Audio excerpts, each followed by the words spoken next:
himself getting passed by multiple cars, as I mentioned earlier on. So Nuoff in a very precarious situation, but he often finds himself in these places. He doesn't qualify as well as he races. Up front, they are getting with Lee Aberdeen and Luca Varani, not very far apart at all here.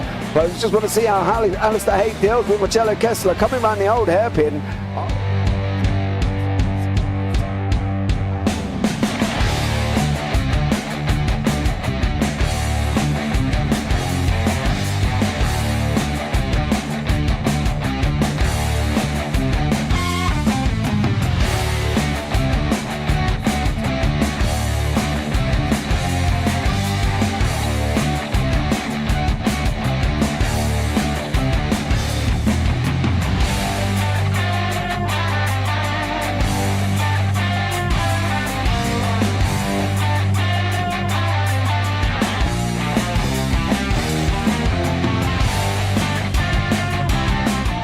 Say it's not the best decision they've ever made, just not having done that under the safety car, really. Yeah, they're taking their pit stop strategies from Ferrari lately or something. What's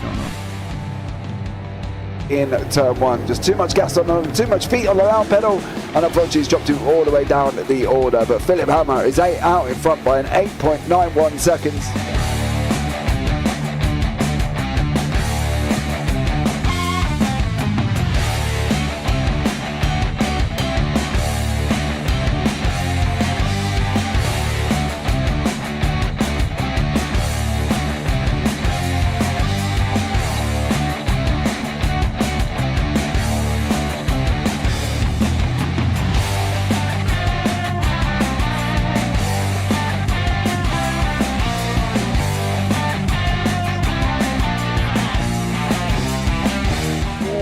Dan Michael is a wall there, sir.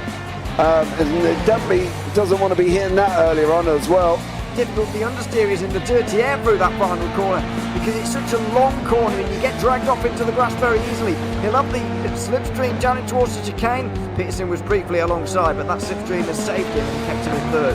Yeah, Varani now lost a little bit of time to Aberdeen, about half a second. Peterson is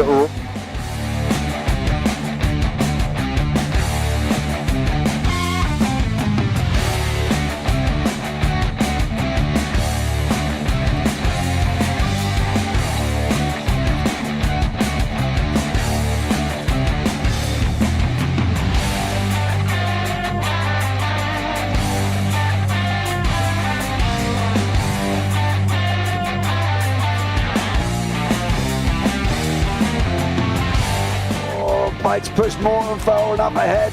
He's got out of line. Is now Pike going to have a go at Werrell? Don't push him off. He's in the championship fight. Jack Werrell chasing down Carl Jacklin. Further down, Rob Williams and Chris Barnes. Sensational run outside line now though for the heavy braking zone. Around the outside goes the Audi R8. Look how much Miller's come back into play. Exactly. Miller's still start trouble. He's not on second and change. All of a sudden Miller's back in play.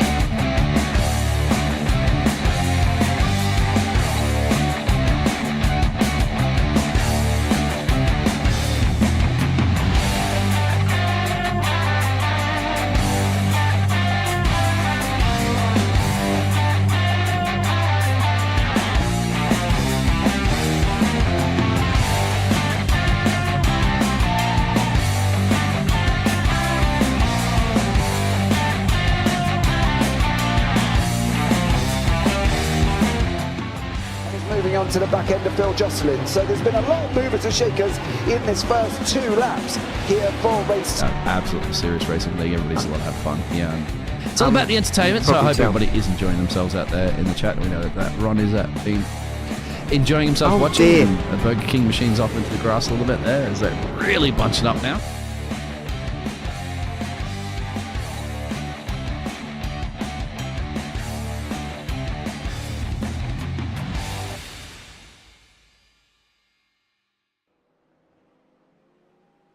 Hello everybody and welcome to Sebring as we take on the bumps for round 10 of the Radical Race Series in season 2 of 2024. We're counting down to the end of the season, which is just a couple of weeks away with 3 rounds remaining. Sebring this week, trip back to the Nordschleife in 1 week's time. our finale at Road America at the end of May. It's time to go racing in Florida, though. It feels like, again, we're here all over again because over the last few years and over the last few seasons, it's been a regular venue for racing in the Radical Race Series, and we're pleased to be back once more. It's myself, Ewan, and James Parfitt alongside me for this round of the championship. And it's not everyone's favourite track, including me. But it is here to stay. It's back on the calendar again, and it comes at a very crucial point in this championship. This circuit, I know you don't like it. We've had this discussion before at Sebring as well. The airfield-based circuit with bumps in it. There's not a lot, as you like to say, there's not a lot else to it apart from that. But I like it. I think it's a challenging circuit. It's been the site of so many races that we've seen here as well. Most notably, Paul LeMay never getting off the starting line, which was so bizarre how he didn't get it off the line. But I really like it. I think it's a good circuit. I know you don't, Ewan. I know you don't. Wasn't it Dan Webster who didn't get off the line all those seasons ago? No, Paul LeMay didn't get off as well. Oh, maybe it was both. Oh, yeah, it happened twice, didn't it? Exactly the same play. Yeah, you're right. Yeah. Memory's not very good, as you've noticed over these broadcasts. And you're a lot younger let's all look than me. at the championship.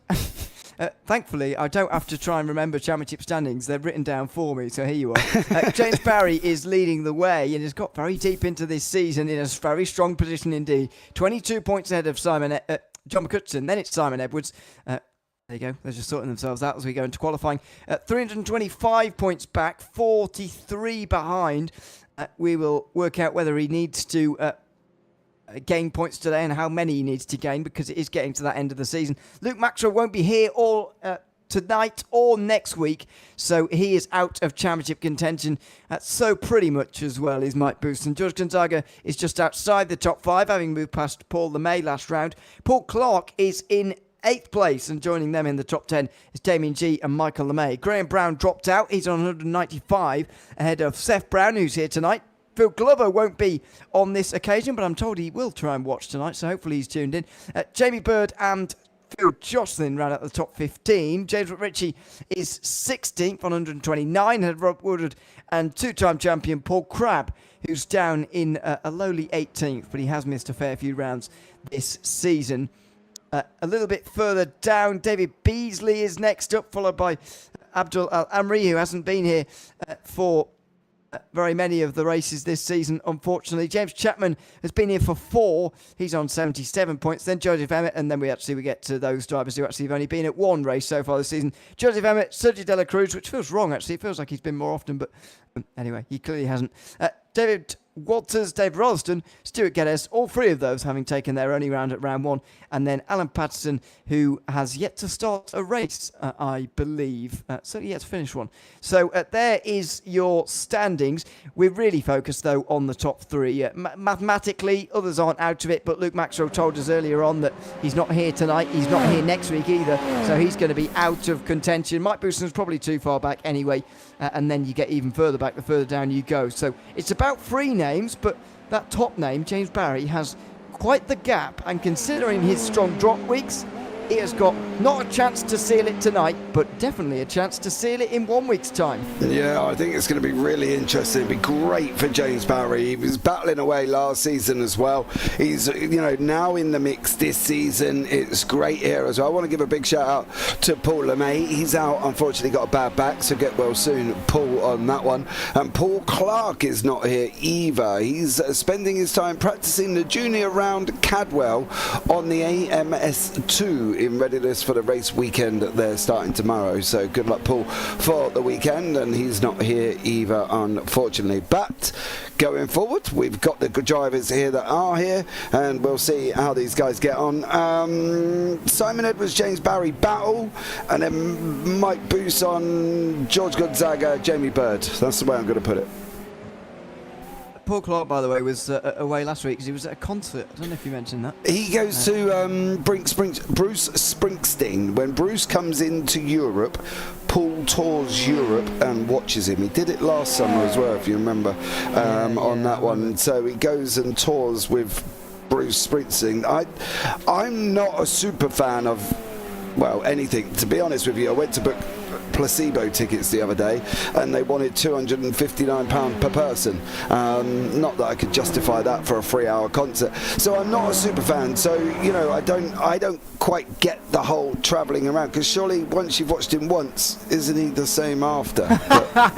See, that's the kind of thing I would say, and I'd get extremely funny looks from people. Well, it's true, isn't it? You don't need to go and watch. Well, is it not? I agree with you. I'm just bracing for the inevitable backlash from others who don't. That's all. Look, that's why I don't get it. So, I suppose, if you watch him once in the year, because obviously he would have brought out new songs, right? Well, I don't even know if Bruce is still bringing out new songs, I'm not going to lie. But once he brings out new songs, I presume it's the same every concert after that. But look, maybe I'm different, but fair play to Paul. I'll offend him further by saying I don't think I've ever heard a Bruce Springsteen song. Oh, you have? So, maybe I have unknowingly. All right. But there you go, just to sort of add fuel onto this fire that we're burning ourselves in quite quickly, actually, on this broadcast. So yes. As to the Phil Glover, also not here, and won't be chatting to us later as a result either, as you probably aware. So he will hopefully be back in a week's time as well, by the time we get to the Nordschleife. Worth touching on that actually as well, isn't it? We're returning to the famous German racetrack for the penultimate round of our championship. I quite like the Nordschleife being in the calendar, not every season, but every now and again, and not as the final round, because we can't do sprint and feature racing there really. I think we have done in the past, haven't we? But it doesn't really work very well. So we're doing a long endurance race there for the first time in a while. 7 laps round there, which is what the feature and sprint races would have been combined, I believe. But what is certain is the fact that we're combining the points. I don't know if you remember this quite a few seasons ago now, many seasons ago, at least a year, when we had sprint and feature format races along with endurance races mixed into the same championship season, whereas in all the others we've kept them apart pretty much for the history of this championship.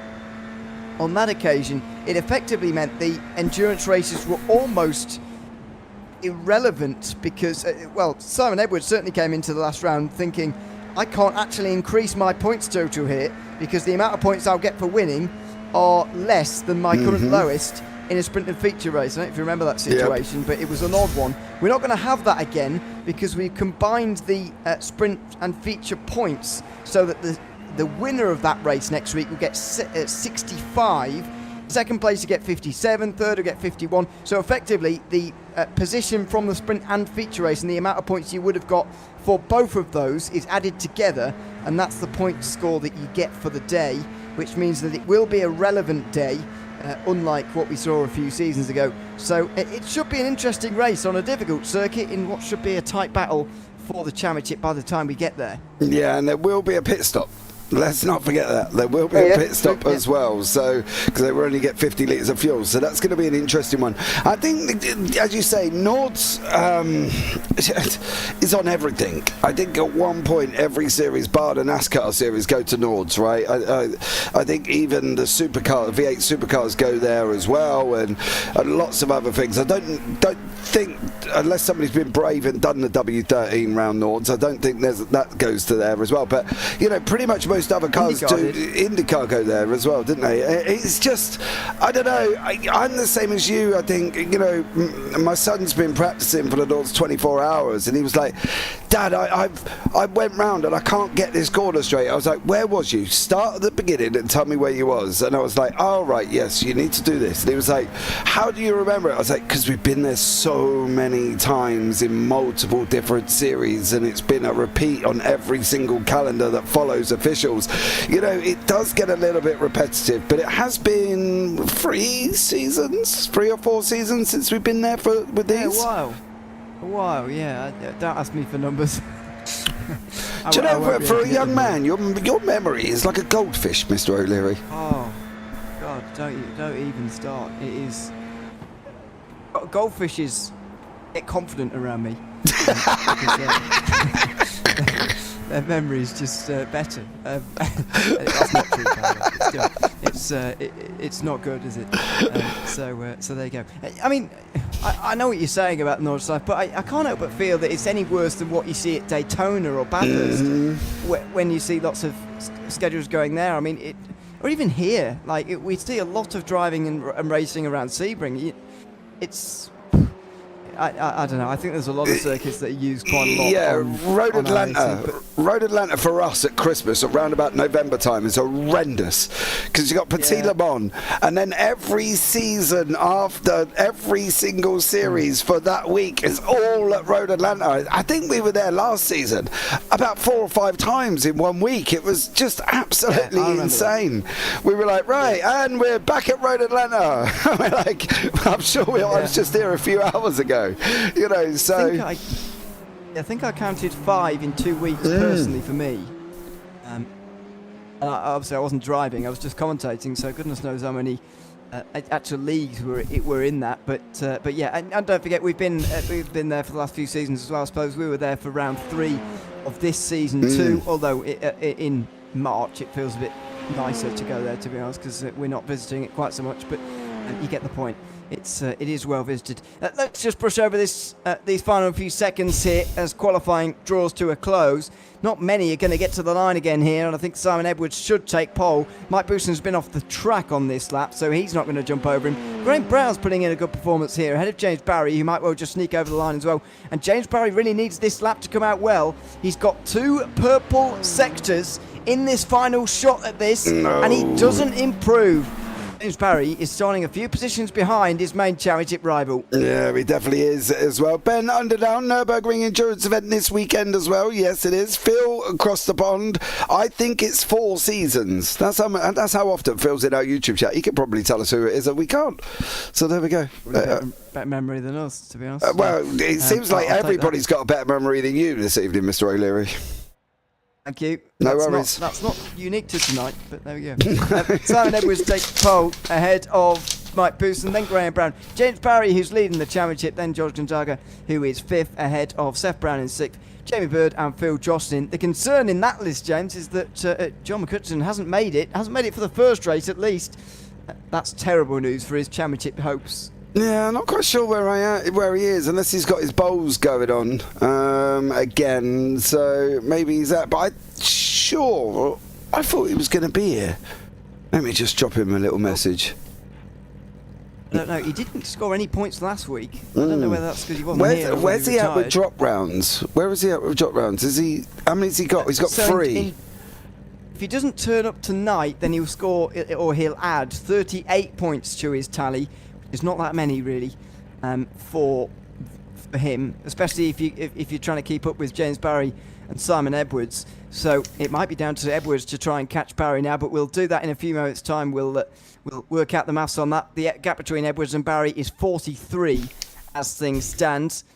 If the race were to end as it's going to start, Edwards would gain 7 in this race alone, with 3 rounds still to go and 5 races to make that up. Jamie Bird's taking his time to get onto the grid.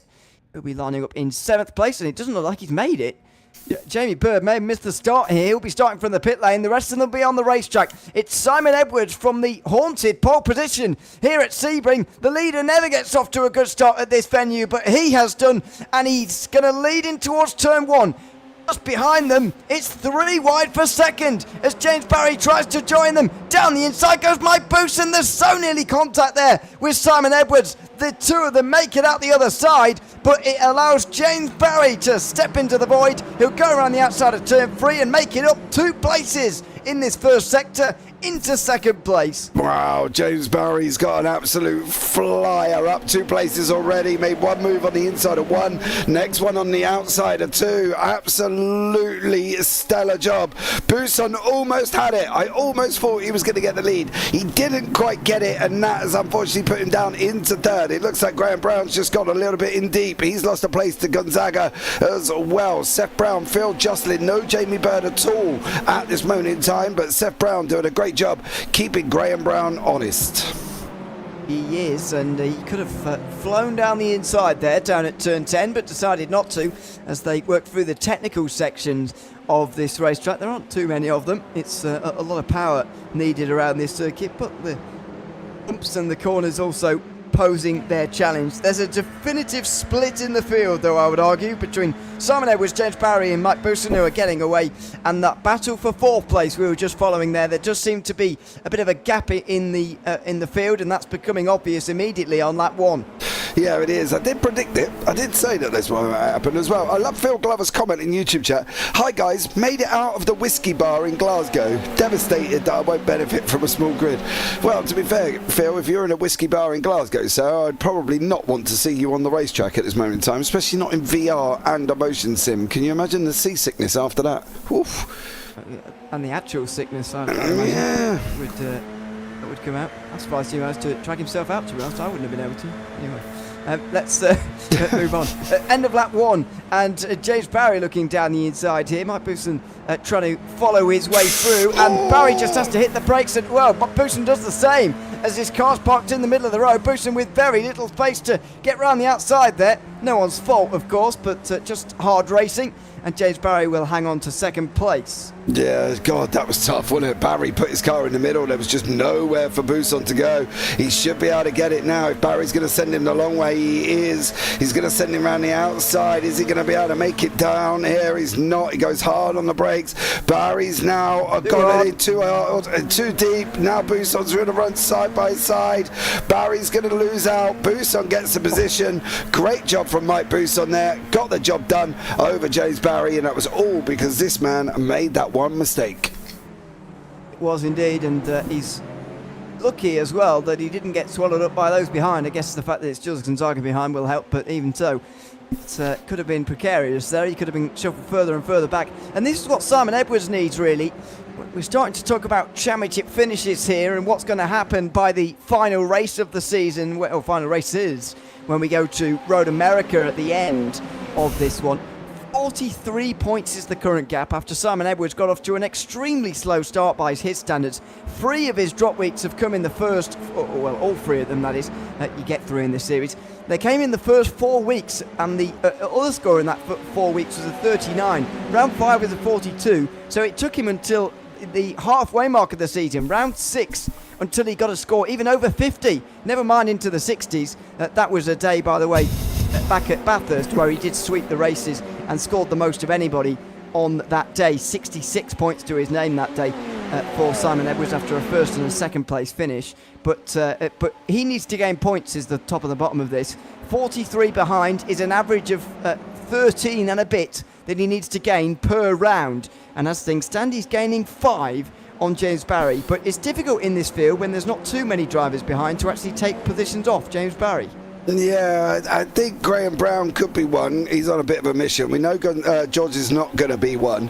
I'd like to pick up on the fact that Bousson pulls in time in sectors 1 and then just doesn't quite get enough. He's using the draft really well when he's closing up. At one point it was down to 4 tenths. You can see this lap, unfortunately, he's lost a bit of time over sectors 1 and 2, but he starts pulling it in. The draft is strong, even out at 7 tenths here at the moment. Again, Edwards is quicker than Mike in sectors 3. Mike's got a better run coming out of Cunningham through Collier, so he is using this draft, and they're dropping the pack behind, but it really is no surprise. Considering, yes, I saw it. Oh, he's off! James Barry's off, the championship leader, in a right palaver now with Graham Brown, who fired down the inside and immediately gives up the place again. Well, he's lucky that the only real position he's lost there, James Barry, is to his teammate, and at this stage in the season you might expect those positions to be reversed if they're so inclined, but that was not a good moment. Let's have another look at it. Down into Tower Corner, it's Graham Brown who's all up the curb. He's got it all wrong. He gave a bit of room on the outside, but not quite enough. Yeah, I don't know if he had to give that back. I think that's no, I don't think he did there. I don't think he had to get that back. Why is this not going live? Because I don't think he was in anything wrong or any position there wrong to do it. I think he just went in, he hit the curb. There was a gap, it didn't look like there was any contact. Didn't really feel the need, but look, you know, hey, I'm not going to argue there as well. Ben Under down in YouTube chat, up the tractor driver, as poor old Mike Bousson just can't shake that tag of being a tractor driver from Froome in Somerset, bless him. Has he ever been on a tractor? I don't really know what Mike does for a living, so as far as I'm aware, he could be a farmer. I call him a tractor driver because he's down in Somerset with me in our little hometown down here. We still listen to the Wiggles and the old Wurzels, but I don't know if he does or not. Maybe he does. Who knows? I'll have to ask him because I don't actually know what he does for a living. I'd imagine he'll be on the podium later, so we'll just yeah, I'll ask him. A little bit later, but let's see. Long ways to go until that, of course. Got the feature race coming up later. This whole grid will be reversed because it's top 10 reversed. Normally we would have a real fight for that 10th place. Today, not so much. James Barry under pressure again here from Graham Brown. I'm not sure he's enjoying Sebring. I think James Barry likes Sebring about as much as I do. I know. I.e. not very much. Because he's struggling today. He's been very quick this season. So many point scores over 60 back. He set the tone really right from the very first round. The fourth round of the championship, that came at Watkins Glen. He took a massive 68 points, a double win and 3 bonus points for a no incidents race. He's had a very, very good season by all accounts, James Barry, but today just seems to be struggling a little bit more. And I'm not sure what it is. It may the thing I'm pointing to anyway is this circuit that he's not enjoying. Yeah, every driver has them, right? You know what I mean? Every driver has them. I hate blinking Kansas on an oval. It drives me absolutely insane. I just cannot be quick at Kansas, and I end up losing tyre life absolutely rapidly. But then again, I love Martinsville and Bristol, so you know it's a bit hit and miss, and I think that's the thing. I don't mind Sebring, but Spa, where we've been there so much, does my nutting. So, you know, it's a bit hit and miss, isn't it, what people like. And James Barry's had such a good season. And if he doesn't like one track, I wouldn't hold it against him because he has absolutely demolished the rest of them. So, you know, fair play if you don't like this one. But we're lucky enough we got a small grid, so he isn't going to be drastically there on points, is he? Well, we'll work that out later because I think the gap the gap's in the top 5 in terms of points. I know it's 1 point a position outside the top 5, but inside the top 5 you can lose quite a lot quite quickly. So I reckon if Edwards wins and Harry's 5th, for example, in a feature race, he could lose around 15 points, and that's a kind of margin that he can't really afford to give up. I'm afraid. As I mentioned earlier, Edwards needs to gain about 14 points a race, 15 maybe, or around I should say, to win the championship. Maybe 9 points a race if you want to put it like that, but that doesn't really work because there's 3 different amounts of points you can get for the 3 different types of races we've got still to come, so that gets confusing. We'll keep it simple. Around 14, 15 points per round. Oh, as there's a big dive from him there as he looks to rescue another couple of them. The 2 teammates going side by side into Sunset Bend. Well, that's something I wasn't expecting to see today, but James Barry is the one who comes out on top, and he's weaving around quite aggressively there to consolidate that newfound 3rd position. Yeah, he is, but God, George is going to come back up the inside. Is he going to be able to open up the steering? He's not. It's a different line in. James's line looks a little bit stronger there as well. So let's see how they go as well. Phil in YouTube chat, I love tractors. You can plough through a field. So maybe Farming Sim is a good game for Phil to play there. Okay, I'll take that comment. I don't get them. I gotta be honest, farming sims and mechanic sims and build a computer sim and all this sort of stuff, I don't understand it. You don't get that? No, if you want to go and become a farmer, just go and become a farmer. Or lorry driver. Oh no, off the road, Graham Brown in the background. Well, he's off to go and pick some crops up, I'm afraid, because he's spun around, he's in the wall, be picking parts of his car out the fence, I think. That's a big hit on the concrete too. I can't imagine he's got away without damage. There's a nice little gap for him to get it slot into there.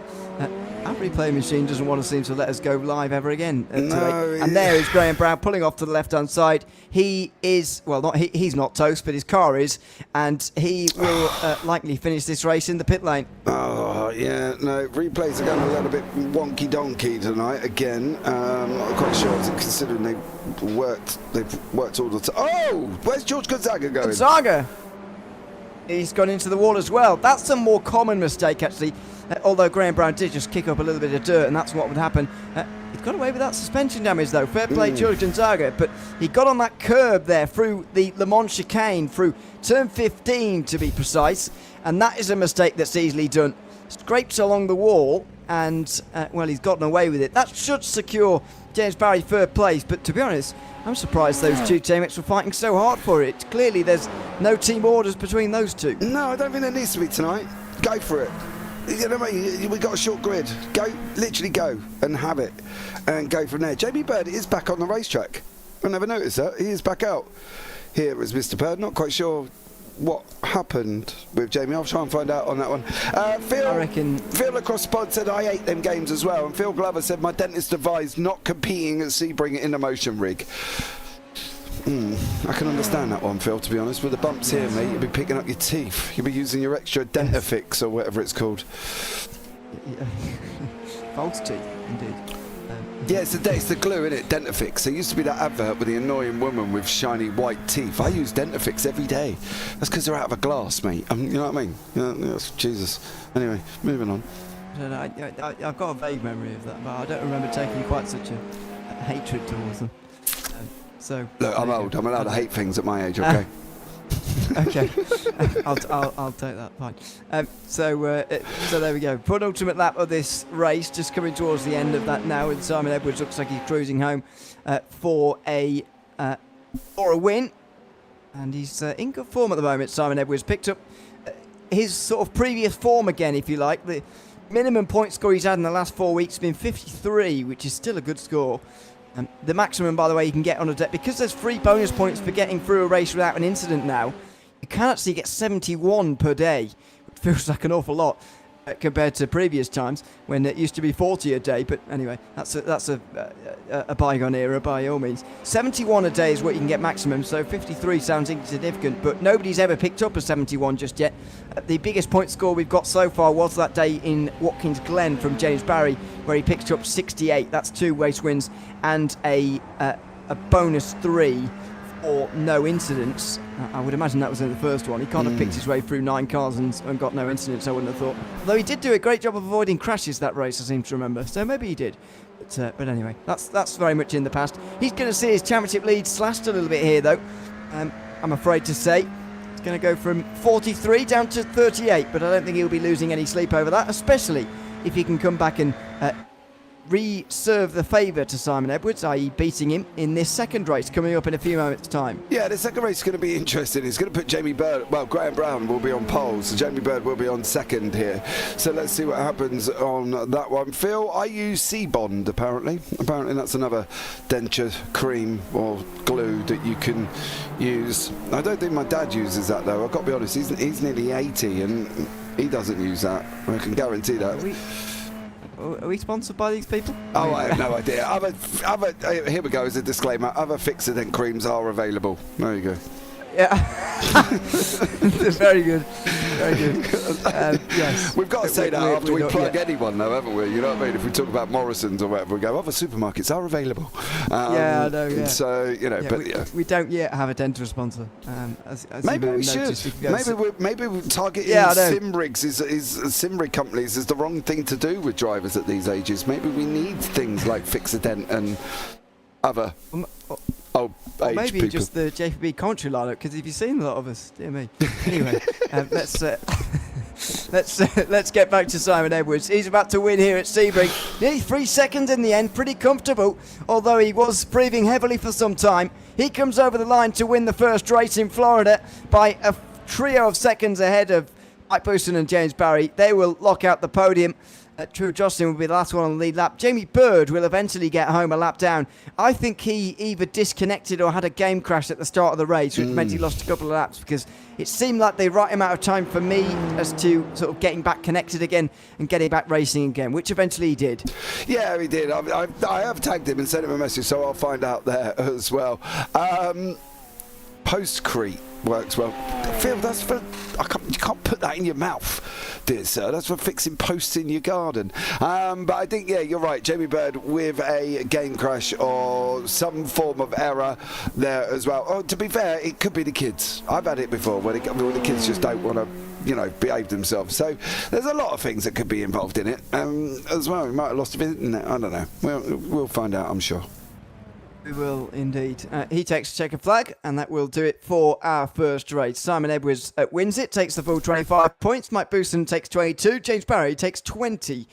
Then George Gonzaga just off the podium. Seth Brown inside the top 5. Phil Jocelyn last one on the lead lap. Jamie Bird, we'll find out what happened with him. Graham Brown crashed as we saw. Hopefully he'll be back though for the second race. And I think he's got a good chance actually, because he looked strong in the opening moments of that first race, I thought.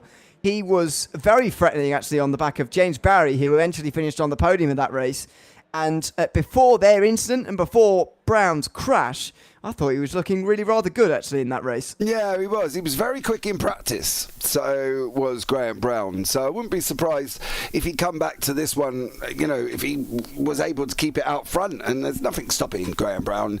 Graham, on his day, can be right up there. You see with certain drivers in certain series on their day, like Jamie Bird, for instance, on his day, he can be right up there. But he just hates... Do you know the thing we said as well, like having a really poor finish in race 1, starting up the front in race 2, and then he has a poor one? It happened the same last week.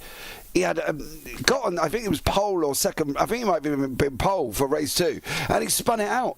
And it's such a weird concept that it happens to Jamie Bird continuously. I can't quite work out why it does. I'm going to be fascinated to see how he gets on here from second. Yeah, same. I don't know. I think this is going to be interesting to find out in that way. Is that sort of going to continue or not? By the way, it doesn't look like we're going to get John McCutcheon here tonight. So if Simon Edwards finishes in the top 2 of this race, he will move into second in the championship. But it has to be a top 2. John McCutcheon almost already can't move ahead. In fact, no, he actually can't move ahead of James Barry. Of course he can't, because he's behind him right now, but he's certainly going to lose some points today, that is for sure. If James Barry finishes this race, or even starts this second race, he will extend that margin further from what was actually quite a small gap at the start of the day of just 22 points.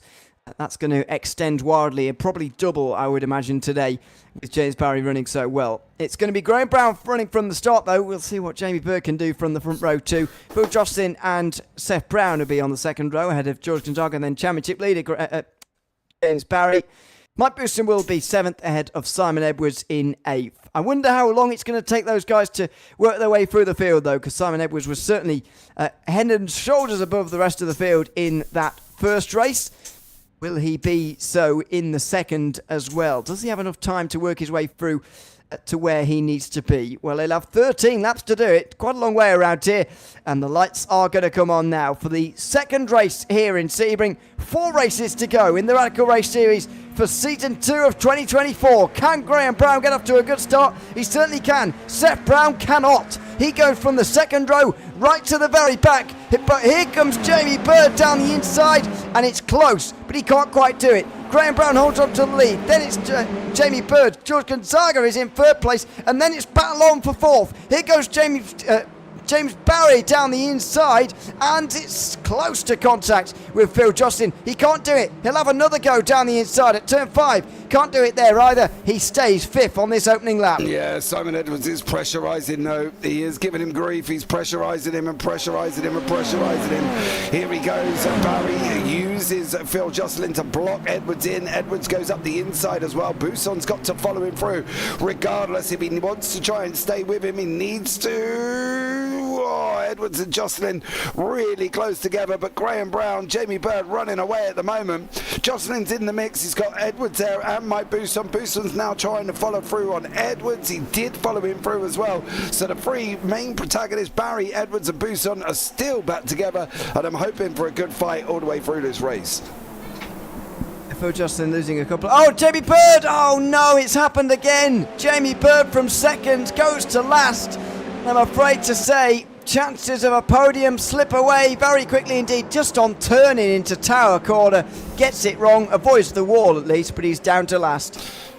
I can't answer that question with what is happening with Jamie Bird. I really can't. This race 2 it just gets away with it. It just gets away from him.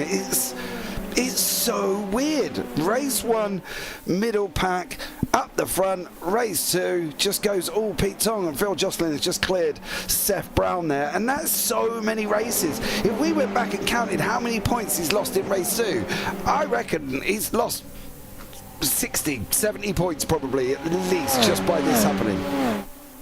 I don't know, it doesn't even seem to be just race 2 though. If he qualifies well for the opening race, it seems to go wrong as well.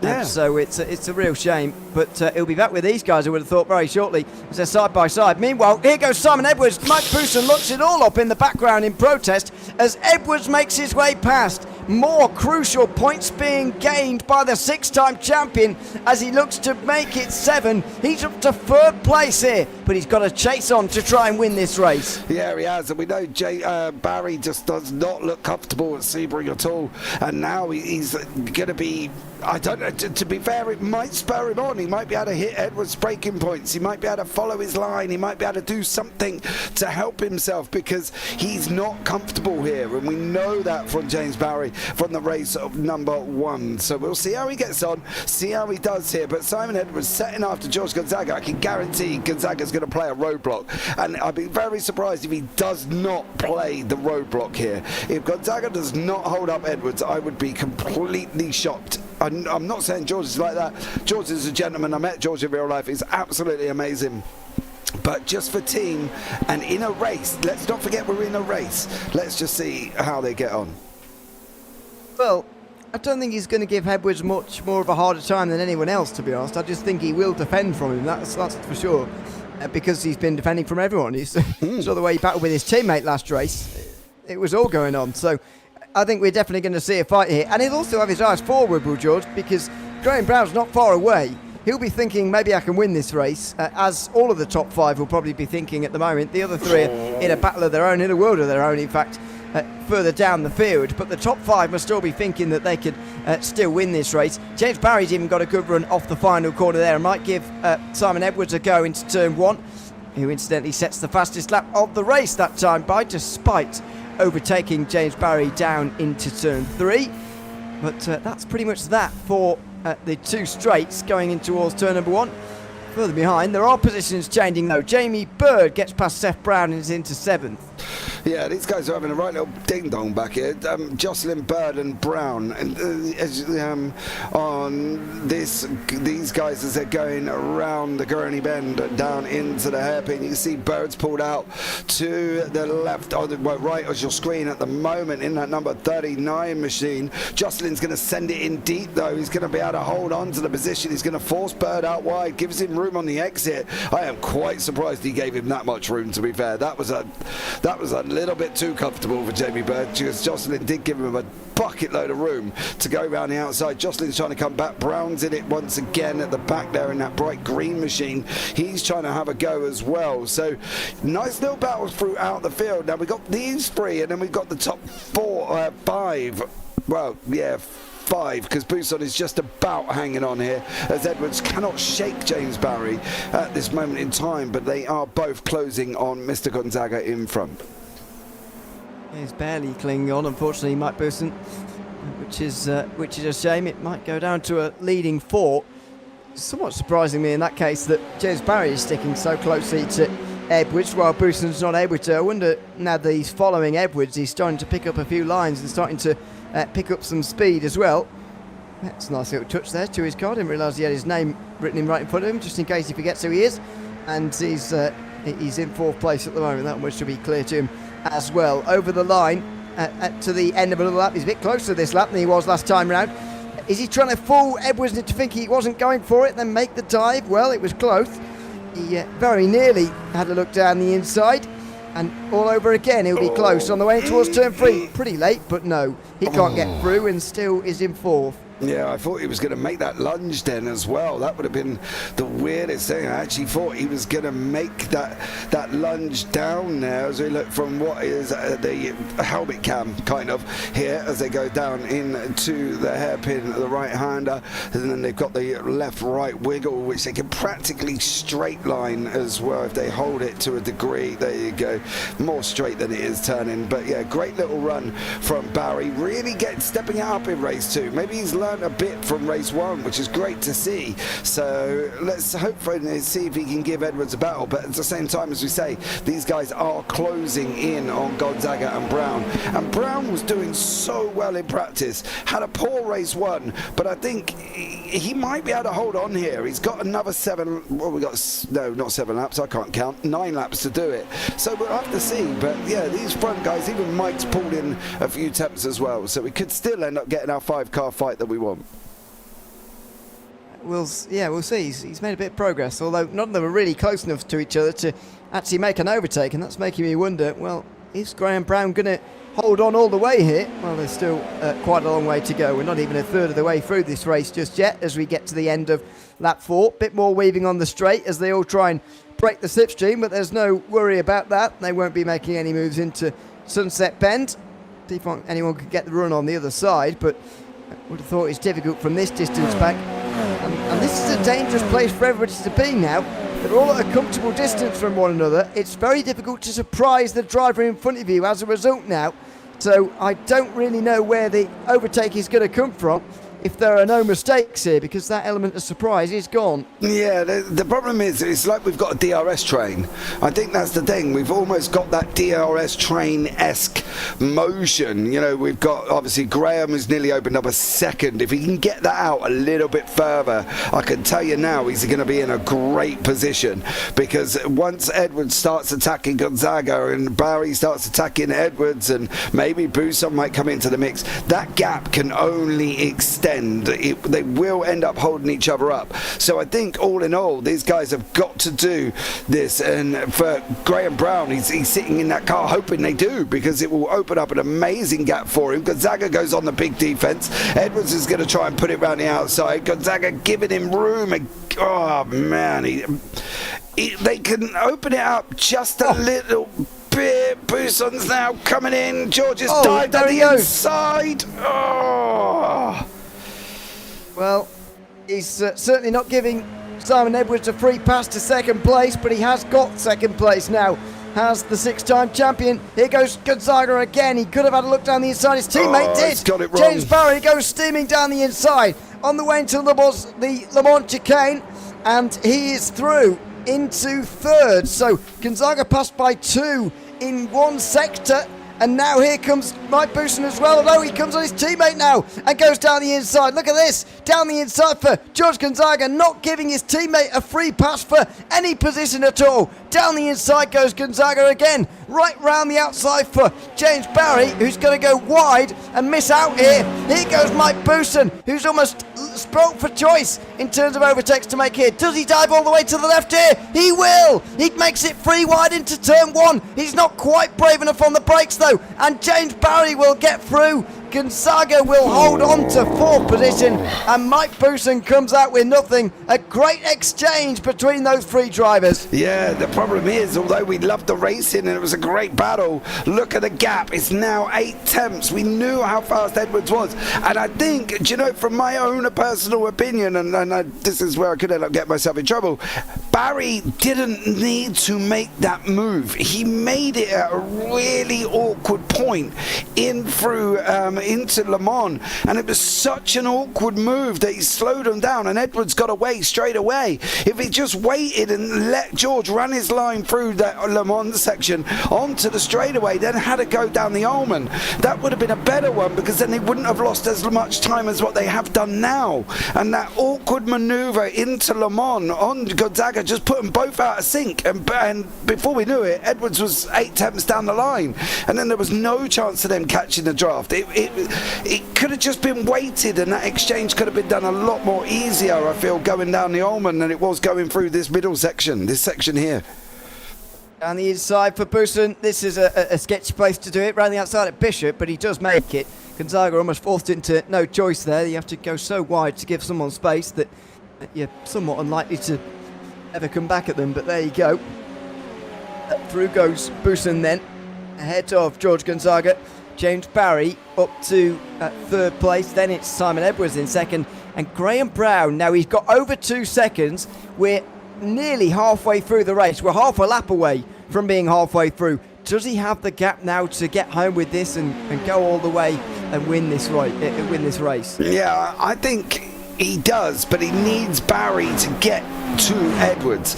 That's the important thing. Are we looking at that in-out? They've gone in. It's like almost they get really, it's like if we were on an endurance, you get really close, then you get the pit stop cycle and they spread out a little bit and then they start getting back together. Are we going to witness this here where they've got the battle done and they're quite getting spread out, but is Barry going to be able to get back? And I'm worried that he's not. He has not got the pace. He has not looked comfortable, and I think Gonzaga had a better opportunity over Edwards than Barry's going to do, because George does look a little bit more comfortable at Sebring than Barry, and I think they should have stayed as they are. I think that's the thing. They should have stayed as they are this time and then made the swap on the Ullman if they really, really, really felt that James was quicker than George. But George has looked a little bit more comfortable than James this evening. So, yeah, I'm not sure that is going to work out for them. Yeah, it's tricky as the gaps really do start to extend now, other than between Seth Brown and Jamie Bird, who have got similar pace actually, but the only two have got similar pace really. They're fighting for 6th place. Looks like they may well do to the end of the race, barring an accident, which is always a possibility in a fight like this, but it is a good sight closer than those in the top 5. It does look though on early viewing here in terms of the championship, Simon Edwards is going to make some more gains on James Barry, but again, it's not quite enough in terms of what he, if you average it out anyway, what he needs to do per event. It's not quite enough, but as we said earlier, what can he do? Simon Edwards here, he could get past Graham Brown I suppose, but that's a difficult task. He'll be hoping Mike Bootson will do him a favour here in this battle for 3rd place. I'd let Mike go. I would literally, if I was Barry, I'd let Mike go, because Mike is on a flyer and he's got some pace. I would let him go and let him pull him up. You've got 5 laps. You need something. You're losing a tenth to 2 tenths every single lap to Simon Edwards, and you're not in a good spot at the moment. So personally, for me, I would let it go and just let Mike do his thing. You can see it here. Barry's been slower on lap 5, lap 4, lap 5, lap 6 and lap 7. Let Mike go. Let him pull you forward. Mike is quicker. It's obvious that that's the situation, and that was what I would do personally, is just allow Mike to climb my way forward, because it's just no need. If you go to James Barry, you can see Buson's quicker over 4, over 5. He lost a little bit of time in 6, but he's now quicker over 7 by 6 tenths. It's a long old gap, and I would use him as much as you can there as well. Paula May, good evening gents, I've just switched on. No Hutch, nope, not tonight. Lots of O's from James, says Phil Glover. Is there any surprise, Phil? He doesn't listen very often. No, he clearly doesn't. He must not. But there you go. I don't know. It's clear that Barry's not quite as quick as Bootson, I think. But the question is, would he pull them both ahead? Would he pull them both up, or would he just pull away?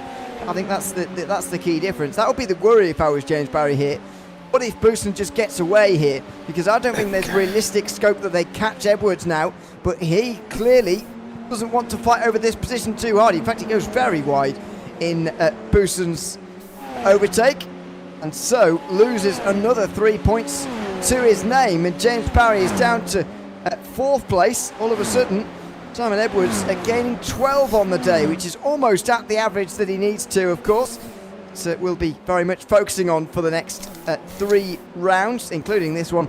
Is the 3rd last of the season. Now, can James Barry stay with Mike Bootson? Will they get anywhere near Simon Edwards? Look at the lap times at the bottom. Booson's quicker than Edwards on 4, on 5. He lost a bit of time on 6 because he was fighting. On 7, Booson set the fastest lap, and on 8, he's quicker as well. Yes, it's 0.03 of a second, but it's still time gained. And this is the thing that you've got to look at. Mike is comfortable, and I think that's the thing. He knows Sebring well, and he's driven it multiple times in this SR10. Just allow him. He can only ever, as long as Barry doesn't try and fight with him over the next few laps, I can guarantee that gap will probably come down to about 1.5, maybe 1 second to get them a little bit in the draft. Once you're in the draft at Sebring, you're a rocket. It's almost like being from a moped to a 1000cc motorcycle. You know, you're off like an absolute trooper. So just don't battle him. Let him take his line. Let him run, because he has been quicker. And it doesn't seem like I'm gonna see what I'm preaching. I personally don't think they can get anything more than third place, both of them at this race now. Barring a big fight between Brown and Edwards, which even that doesn't look like happening at the moment. I can't really see this happening here for these two in terms of a top 2 finish. Christian seems to be going all right, and I know he has gained on 4 out of the last 5, but it is different, first of all, when there's someone quite so close behind you. Graham Brown's also going a bit quicker now. Edwards only 2 thousandths slower, and there you go, there's a half second immediately. And all of a sudden, that's not only half second lost, but it's half second more that you have to go and gain. Even if Bousson gained by that much himself over the remaining laps, he would only just get there for the final lap. So it's a real tall order now for Bousson to get there. I agree, but it has come. Well, okay, well, it's just gone back up over 2 seconds, but it had come down in that first sector. Maybe sectors might give us a little bit of a better situation. Edwards is a little bit quicker. They're dead heat for sectors 2. Let's see how they get on for sector 3. If Mike can get a clean run and not have to worry about Barry coming up on his inside or outside or whatever, I'd be very interested to see how that one works out. And I think if he can do it, I reckon he's got the pace. I really do, and I reckon they're both fighting is just not assisting them in any shape or form. But you know, there we go. It's certainly not assisting them, certainly not helping them go any quicker, that's for sure, as it very rarely does. In fact, never does, really, when you're fighting like this. But, James Barry will try and make his way through here, maybe into the final chicane. We'll see if this battle really will go to the end. I think it will, to be honest with you. I can't see anybody catching, can't see Gonzaga getting back in, can't see them getting to Edwards, as I've said. And with 3 laps remaining, should be an interesting fight, because it's the difference between 3 points or not having them for James Barry. In the current situation, he would lose 12 on the day. It wouldn't be a terrible disaster, because it would be lower than what he needs to lose on average to Edwards. But it's got to be a worry, hasn't it, going into those final 2 rounds of the season, to think the closest championship rival has gained significant points on me today, and you know, I've still got 2 more rounds to hold on here. I've never won a title before. Simon Edwards has done this 6 times, and he's missed out narrowly on a couple of others as well. You know, this is not going to be an easy run-in for James Barry. No, it's not. He's going to have to utilise tracks like this and try and just pick up points where he can. We've got Brown and Bird. They're having a battle down here on lap 11. These two have not really separated from each other at all, which has been great to see. I'll have a good old backyard scrap down at the back end here. That's probably not going to help Seth too much on that one, going on the curb, coming out of turn 2 before they get to run through Gurney and down into the hairpins. So yeah, but Barry and Bousson still scrapping it out here as well. But go for it, we might as well now. They've got 2 laps left. They're not going to get to anywhere near Edwards, so they might as well have a good old ding dong. Exactly. And they're not really getting on with it at the moment, to be honest with you. Barry seems to be waiting around a bit here. I guess they're slightly concerned about Gonzaga catching them, but I wouldn't be that worried about it. 3.5 seconds with 2 laps to go when they get to the line here. I wouldn't be worrying about that at all, to be honest with you. Anyway, let's see. Through the chicane they go now. Good exit from Barry there, but Bousson's had a very nice line indeed, and so he stays ahead and will do into Sunset Bend. The question will be by the gets to turn 1, whether James Barry will be there or not. It's all about this run out of Sunset Corner for him. He can't nail it. there's been a few laps he's done that line and he just can't nail it, and Buson pulled out 2 temps there as well. Graham Brown's put his fastest lap of the race, 1:54.411, so a personal best from him keeps him 800ths ahead of Simon Edwards, so great job from Graham Brown. However, Barry has just nailed turn 1 when Buson did not nail turn 1. And what's happening down here with Jamie Bird and Seth Brown? Well, at the moment there's Seth on our inside. He's taken that tighter line, and Jamie Bird is going to get the job done there as well. So great move from Jamie Bird over Seth Brown. I'm sure they will continue to fight through towards the end of the race here. 1 lap to go. Well, 1 and 1 more. Well, yeah, when they get to the line, it'll be 1 more. That's for sure. And I think we should have a word on Graham Brown as well, actually. We haven't spoken much about him in this race, but I know he started on pole, had to do a lot of fighting off of others in the opening part of the race, but that's not what's impressed me most. It's been this second part of the race where I know he got given a head start, if you want to put it like that. However, he had a head start of about 2.5 seconds. That gap has barely come down at all. I think on average it might be less than a tenth a lap he's lost to Simon Edwards. Now, if you'd have said at the start of the race that he was going to achieve that, I don't think I necessarily would have believed you. There's the margin. In fact, in 3 of the last 5, he's gained on Simon Edwards. He's bled a little bit of time in those other 2, but what a drive from Graham Brown, who's only 1 lap away from getting a feature race win here tonight. Yeah, he's done an absolutely stellar job. You can see the boys in the background absolutely ding-donging it out there between Mike Buson and Barry. Not going to be able to make it is Mike this time, but he is in the prime slot for the last lap. This is where Barry is not comfortable round here, and now on the run into turn 1. However, for Buson, Barry is very comfortable. So for Mike Buson, he's got to be aware that Barry will nail turn 1, and he's got to try and stay with him as best as he possibly can. In fact, Buson maybe gets a better run than Barry out of turn 1 that time, so this is going to carry on all the way through the end of the race. I'm a little bit worried that 2 seconds has just gone down to 1.7 rather rapidly. I'm not worried. I'm just giving him confidence, if you like. He has done it before this season, don't forget, Graham Brown. He's already won a feature race, that is, in this season of the Radical Race Series. I think that came back at round 5, which is at Imola. Who did he have a battle with that day? Was it Jamie Bird?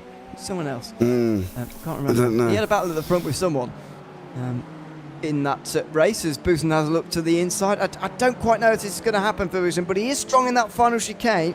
Maybe the final corner is where it's going to come down to. Yeah, maybe there as well. I'd like to point out Phil Glover, oh dear, watching from a casino now. Odds not looking good. Go to the roulette table, stick £1 on 21 and tell me if it wins. If it wins, we'll split the winnings. And if it don't, well, I owe you £1. But there you go. That one. Go for it, see what happens. Seth Brown is still battling away, but this is going to be the last run. We will pick up on Graham Brown, but for Mike Buson, this is it. This is his last hurrah here. Come on, you're not weaving a jumper. He's not really done it, Mike Buson. He's had some really good runs through there, but not quite this time. And you can see if he'd just got it a little bit better, he would have had a chance. He may do anyway. Steaming down the inside. Mike Buson looks like he's going to steal third as Graham Brown comes over the line to take his second feature race win of the season. James Barry is going to have it stolen. Mike Buson finishes on the podium with a fantastic last corner lunge. Oh, Mike, that definitely was not a tractor there, Mike Buson. You said it was too far back. I told you Barry was getting his last corner all wrong. Buson realised it, went up the inside, forced Barry out even further, and that was it. We were on for the drag all the way down, and look at that. They absolutely nailed it. Mike got him right on the line. Job's a good one. Go Mike Buson. Check that out. I think James Barry's championship head came into action there because he turned out of that a little bit just to avoid contact, I think, with everybody else there, and yeah, that was well, not everybody else. Mike Buson, obviously, who was down his inside. So I think that facilitated that slightly, but don't take anything away from Mike Booston, who finishes third. It's behind Graham Brown and Simon Edwards, though, who finished 1 and 2. Great pass at the end there from Mike Booston to take it by, what was that, 27 thousandths of a second ahead of James Barry, who is, that's not James Barry doing donuts. George Gonzaga is 5th. I think it's Jamie Bird doing donuts, isn't it, for 6th place. Then Seth Brown in 7th, Fu Jocelyn in 8th. So in the end, James Barry loses 7 points in that race, but he'll still have a championship lead, and I wonder how he'll be feeling after those 2 races tonight. Yeah, it would be interesting to see there. We've got a few people waiting in the booth there as well, Mr. O'Leary, so you start wherever you like. Let's start from the top, shall we, as normal. Graham Brown, who joins us now. Second feature race win of the season, Graham. It's going well for you in season 2 of 2024. How were those final few laps there as Simon Edwards was chasing you down? A little bit nervy, shall we say. Because I knew the win was on the cards, but I knew if I bullsed it up, someone would be right on me and he'd nab it on the last lap. But so I literally just had to keep it steady, stop trying to go for quali runs, just keep a steady pace. I had I think 2 seconds, so I knew if I just kept it steady, I could keep pace and get the win. And that you certainly did. I mean, how did you find it at Sebring here today? Because your races had quite stark contrast in them, certainly in the way that they ended anyway, with race 1 ending in the wall, race 2 ending in a victory. Was it a circuit you enjoyed, or you just gritted your teeth and got on with it? No, I actually quite enjoy Sebring. I've historically not been too consistent around there, so I've put a bit of extra effort in on getting my lines right, and then spent the last few weeks a lot more effort getting the setup right. So a combination of the two, winning combination. Absolutely. Is there anyone I'd like to give a shout out to before we let you go? I think you got to shout out everyone who's turned up tonight, basically. Well done, guys. Absolutely. Great to see still people out and supporting the league. Thanks very much, Graham, for coming to chat to us again. And congratulations on your second feature race win of the season. Thanks, gents. Take care. Thanks very much, Graham Brown there, the winner tonight in race 2. Pass at the death, though, was taken on by Mike Booston, who joins us now as well. Welcome in, Mike. Good to have you with us here in the booth. We'll start with the last corner first, then, shall we? It was a great dive on James Barry, who I personally think was just trying not to crash, to be honest, at the end there, with championship mind on. But it was still a great dive from you. How were you feeling going on that last lap? Yeah, I was really confident because, there's a few corners where I'm faster than him and these, vice versa. So, and I was running all the downforce, all the cameras, so I thought to myself, I'll be able to do it. I'll be able to hold it. So, yeah, great to pull that one off, as they say. Yeah, absolutely. And to get on the podium as well. I mean, it seemed you had good pace around here as well. Were you getting on with this circuit quite well? Yeah, to be fair, I could sort of keep if I didn't keep making little mistakes, I'd probably been able to sort of keep up with Simon, but I've just not got the consistency lap by lap as he has. So, harder I tried, more mistakes were creeping in, sort of thing. So, but it was good to have a fight with James and the guys. So, yeah, great fun. Yeah, absolutely. It was good to watch, especially nice not to be taken out for a race, or take myself out for a race. So it's nice to have a good result.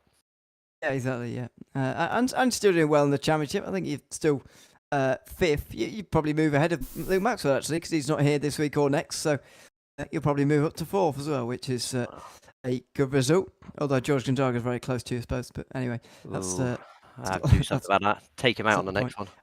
I know, yeah. Take him out. Oh dear. Yeah, maybe not. I mean, are you pleased North Life is back next week? Oh, I tell you, it's given me so much joy to see it back. I tell you, I've been doing cartwheels around the house. I'm not sure you're being real. No, he definitely is not. It was subtle, I know, but just to clear it up, no, I'm not happy. To be fair, we haven't done it for a while, so yeah, exactly. It'd be nice to see it back, and then we can not do it for another 10 years. That'd be lovely. Exactly. Once every few seasons is fine. Just not every season. Yeah, to remind us why we love it or hate Don't it. like it. Yeah. Yeah, exactly. Anyone like to give a shout out to before we let you go?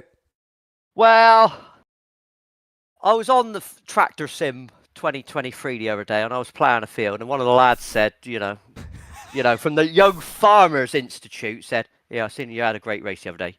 Yeah, gave a shout out to like the apple cider pickers of Somerset. So he asked if I could do it for him. So here's to the young farmers of Somerset.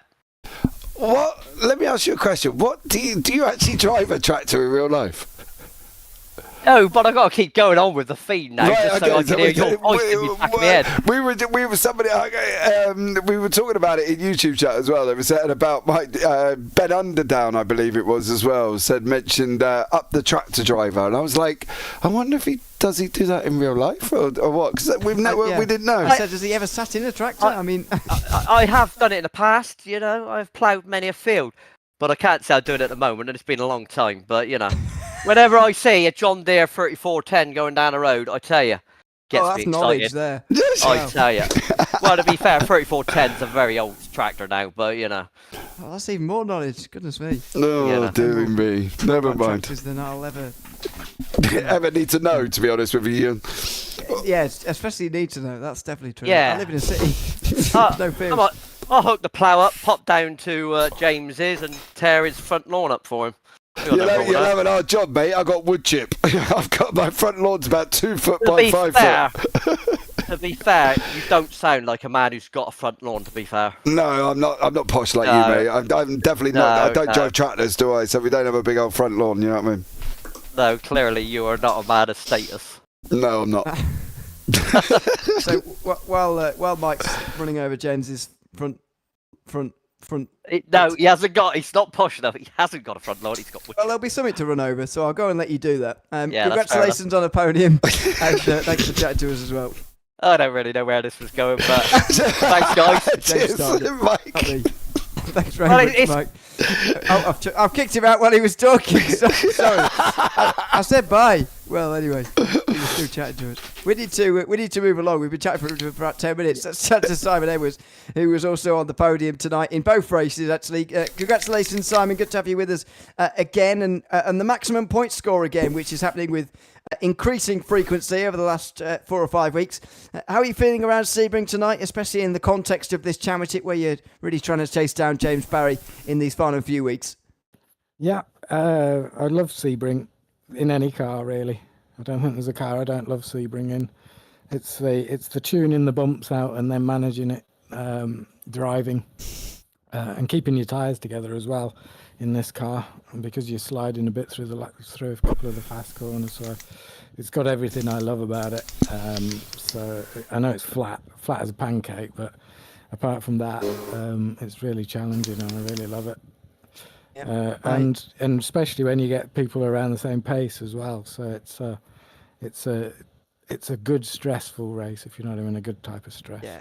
Exactly. There was a lot of that, especially in race 2. I hope in that case you don't either remember last year or watch later and hear my comments on Sebring, but that's for another day. Let's talk a little bit about race 2. Couldn't quite get to Going Brown in the end there, who held on by just over a second. Did you believe at some point that you were going to get there, or were you just sort of struggling to quite gain on him enough in the time that you were left remaining to actually do the chasing? Yeah, I'd seen him. There's a tool called Garage 61, which is like a telemetry tool, and I could see his pace was spot on through practice through the week. So I knew he was going to be there or thereabouts. Yeah, I needed a mistake. I needed him to make a mistake because we were almost exactly the same pace. I could maybe, if the race was twice as long, I could maybe last the tyres longer, but the length of that race, it didn't matter. And I think I was just catching him because he was managing it rather than me outpacing him at the end there.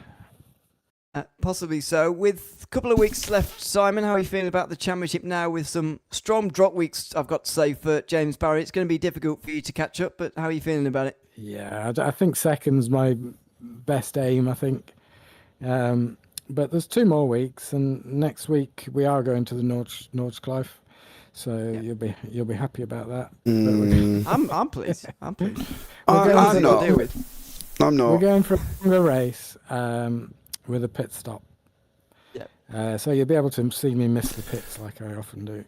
Yeah. With the cameras at Nordschleife, Simon, we'll probably miss you anyway, to be honest, because they normally end up with me behind a tree. So, yeah.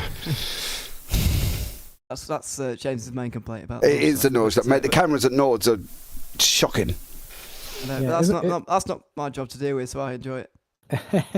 Is there no camera pack that's better? Mate, I've tried loads. I've tried 3 or 4, and sooner or later I always end up stuck behind trees or something because there's so many, and it just gets a little bit. There'll be a lot of, let's just say, there'll be a lot of on the car shots next week because that's the only way I can manage it. Yeah, a few helicopter shots and things you might be able to feed in. Yeah, but all in all, I'm sure it will be a fun one for you all. Yes. Sure, it'll be fine.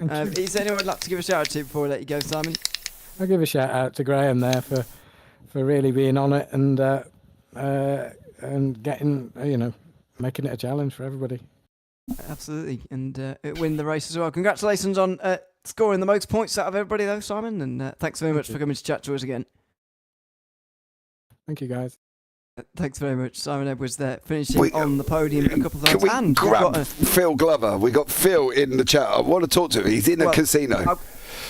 I don't know if that's a good idea. I do. I want to know if I'm a winner. Hang on, though. We'll get to Jamie Bird first because he's in there as well. All right, bring Jamie in. He's. I mean, I've only gone for him first because he's actually raced. This is true. Phil Glover hasn't raced, so we'll get to Jamie and slightly interrupt conversation going on. Welcome in, Jamie. Good to have you with us in the booth again. Unfortunate in race 2, really. We're looking forward to seeing what you could do from the front row, but it went wrong on the opening lap. Just tell us what your hopes were for that second race as you were lining up, and then just about that moment that meant it all went away quite quickly, really, for you. Yeah, Mr. Inconsistency is in the chat again, isn't he? Yeah, usual thing, just over ambition at the start. I knew I was nowhere near as quick as the top 4 or 5 guys tonight. I had enough practice and just not playing quick enough. So I thought I could try and hang on to Graham early on, but with cold tyres, just went just a little bit too much into braking and ran wide, and then put myself in my usual position. But had a good race with Seth afterwards. It's good back and forth for a few laps. I was. Exactly. We didn't get to see much of that battle because we were watching the top 5. But what was the dynamic like? Because you were off the back at the start. Eventually, you caught up to the group, but it was already split into 2, if you like. So I thought, well, you'll pass the 2 ahead of you and then be on your own for the end. But you couldn't get away from Seth. What was the battle like? It was good. It's good. I guess Seth and I were 50-50 quicker than each other around half the circuit each. But crucially, maybe I was slightly quicker coming onto the back straight. I forget the name of the corners. John Dobian or Lemon, I can't remember. Yeah, but Seth was able to keep it tighter around sunset to go over the line. So I couldn't get away from him, and like you say, the rest of the pack had broke away early on. So I needed that draft to try and pull away from Seth, and it wasn't there. Yeah. It was the field was split apart very early indeed. Is there anyone let's give a shout out to before we let you go? I've got a question. Do you mind if I interject a minute? Oh, go on then. Yeah, go for it, James. Jamie, why do you think it is when you have a good qualifying, you have a bad race 1? If you have a bad race 1 and get up at the front, you have a bad race 2. What is it? Because we saw it last week as well, and this week we just can't break that duck. Is there a way that we can get you out of this sort of scenario? Certainly money for coaching would help if there's any going spare. Yeah, we'll start a GoFundMe and YouTube chat there for the Jamie Bird Coaching Fund. I don't know what it is, Jamie. It seems to happen, doesn't it? It does, and I've taken it across from when I used to do kart racing a million years ago. I was the same. Some days I was super quick, coming from the back. Other days I'd be on pole and just go the opposite way. So it's obviously something inherent, and I hope I don't pass it to my son in gene form. Okay, mate. Well, carry on. Sorry, Ewan. I'll shut up now. That's all right. We're rounding up pretty much already. Is there anyone I'd like to give a shout out to before we let you go? Just you guys, because no matter the amount of people on the grid, you always do a good broadcast. So yeah, thanks to both of you. Well, we'll see what you think tonight. Don't know what you say. Anyway, thanks very much, and we'll hopefully see you again in a week's time. Nice one. Cheers, Ewan. Thanks, James. Take care, mate. Thanks very much. Jamie Bird there, finishing at 6th place in race 2 here tonight. Now, are we going to... Yes, get him in and have a chat with him. I want to see how my roulette number went on. I'm slightly concerned about how many lemonades he's had. Go on, it'll be a chuckle. Bring him in. But we'll do it quickly. I'm not sure. There he goes in the booth. But here he is. Anyway, is he even there, Phil? Hello. Hello. Hello. How's it going? Oh, it's going well. I thought, yeah, it'd be. I know I haven't competed, but I thought it'd be quite good to join you guys. I hate to break a tradition. Yeah. Yeah, you don't want to do that, Phil. Are you still in the casino, Phil? No, I've made it out the casino. Oh, all right. I made it a whiskey bar. So, yeah, I'm just in my hotel room, just thinking about what could have been. Yes. Well, yeah, top 10. 2 of them, actually. 2 of them. Yeah, you would have got 2 top 10s. James would have gone mental. That is true. How many people were there in it tonight? 8. You would have got 2 top 9s at least. I could have come 9th, couldn't I? Twice. No, you definitely would have done better than that, because Jamie Bird had a computer crash for the start of the first race, and Graham Brown crashed, so that's at least 2 places, if not more, with overtakes and stuff. So you know. I was really rooting for Jamie to actually pull it off, but yeah, as per usual, he's unfortunately not managed it, which is a real shame. It is definitely. Are you going to be with us next week? Well, tell me where I am. Where are we? Nordschleife. Nordschleife. Well, I know where I am, but where are you? You're at the Nordschleife, Phil. You're at the Nordschleife. Oh, right, yeah. So there's every chance I could win that. There is, yeah, but your VR and your bleating motion simulator is probably going to make you seasick, or your teeth are going to fall out round there, mate. One of the 2. Yeah, no, we've concrete posted them in. Oh, okay. Well, fair play. Oh, wow. Right with that. Okay. Yeah, the whole house is going to move off its foundation. It's just. Anyway, let's hope that doesn't happen, because it's going to be bumpy indeed. Hopefully, we'll see you then and speak to you then, Phil. Thanks for coming to chat to us, even if you haven't been racing. It's just good to keep the tradition going. So thanks very much, and we'll see you next week. Yeah, I look forward to it, guys. Take care. Bye. Thanks very much. Phil Glover there, chatting to us, having not raced. There you go. No, we'll keep the tradition going. Yeah, he's definitely 3 sheets to the wind, is he? But, hey, go Phil. Go and enjoy yourself, mate. Hope it goes well for you there as well. He is enjoying it. I feel he'll be going to bed soon. So I don't think he will have a choice. I think he'll probably likely to pass out. Oh, right, okay. Well, we'll find out later. We'll see him next week, of course, as with everyone else as well. As I say, I'm really looking forward to going back to Nordschleife in 1 week's time. I know you're not particularly, James, but it'd be a very important day. I've done the championship maths from what I think it's going to be. Anyway, James Barry is going to take this week as his drop week, in actual fact. And so Simon Edwards won't quite gain all of the points that he may have thought he would. Based on tonight's performance, he is still 36 points behind with 2 rounds to go. That's going to be, as I mentioned to him at the time, actually, that's going to be difficult for him to pull back. He's only going to get 15 at the next round. The maximum he can get from the one after that would be at 23. So he can still do it by 2 points, but it's a very sort of narrow window of opportunity now for Simon Edwards to make it 7. Yeah, I think it's going to be... I think we could be Road America, last round, Barry, Edwards, depending if John is back. John is bowling at his bowls. He wasn't expected to be bowling, but they picked him for this evening, and unfortunately he couldn't make it back. Okay. He's 1 point further back, by the way, is McCutcheon. So if he turns up for the last two, we'll have a good fight for second, I suppose. But James Barry will have the opportunity in 1 week's time with a good enough result to clinch the title with Road America still to come. So we'll do the maths on exactly where he needs to be for that to happen next time out. But you'll have to join us to find out quite where he needs to be. I think it'll need to be a top 2 or something. It needs to be quite high anyway.